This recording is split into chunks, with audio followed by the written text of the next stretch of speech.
Hi folks, Gerard here with our next 5-minute video.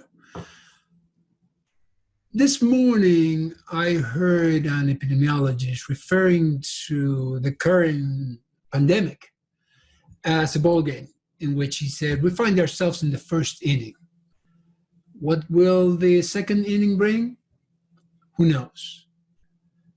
And we have said this many times. As a matter of fact, when people talk about getting back to normal, we said there is no more normal. There will be a new normal. And we need to get back to it, right? And when we get back to it, it may be a very anticlimactic experience for many of us, because we're going to find ourselves at the plant saying, okay, we're ready for... Who knows what we're ready for, right?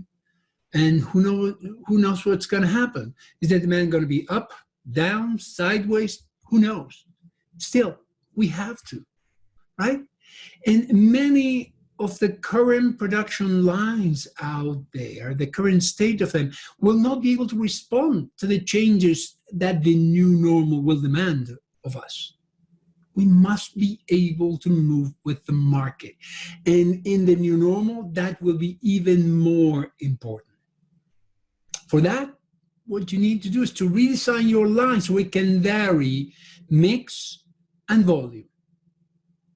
Changing mix is taken care of by the mixed model line design methodology, as it is at the center of the method. When you go through our workshop and through our certification program, you will see that in the data gathering phase, you're going to have to identify products, identify volumes, right? Calculate total volume, and with that, you will calculate that time, and then you will calculate that time by process based on a mix of product. Changing mix, that's taken care of by the methodology, right?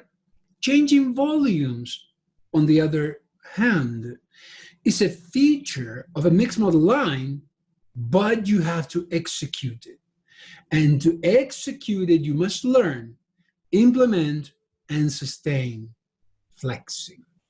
Flexing is one of the key aspects of a mixed model line design. Now, mixed model line design is designed the way you will learn in our certification program, normally allow you to maintain productivity between 50-50 is the very low limit, 50 to 85 to 90% of design capacity. Above 90%, you start losing productivity. Under 50% of design capacity, you will start to see a loss of productivity due to too much flexing, too much walking to move from station to station. Those parameters are part of the mixed model line design methodology. Flexing is one of those very misunderstood features of a mixed model line. We have heard some quackery about flexing, that there is a way of flexing of not balancing the line and letting people figure things out. Please don't do that. Flexing is not moving around looking for something to do. Right? Telling the operator, well, when you find yourself idle, just walk around to help someone. No, it's not that.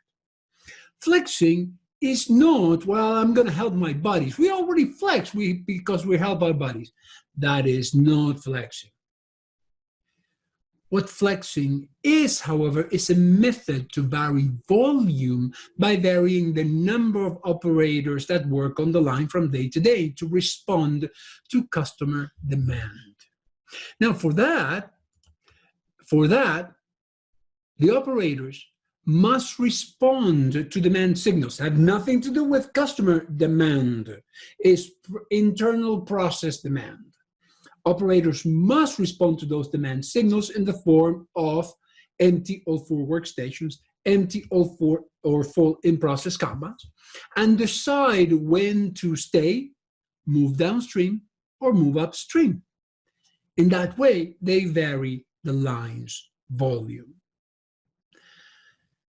We are convinced that in the new normal, those who can vary volume and vary mix will succeed. Those who choose to stick to the old ways will have a very hard time.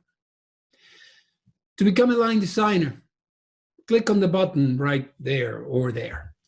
And when this long night is over, you'll be glad you did. My 5 minutes are up. See you next time.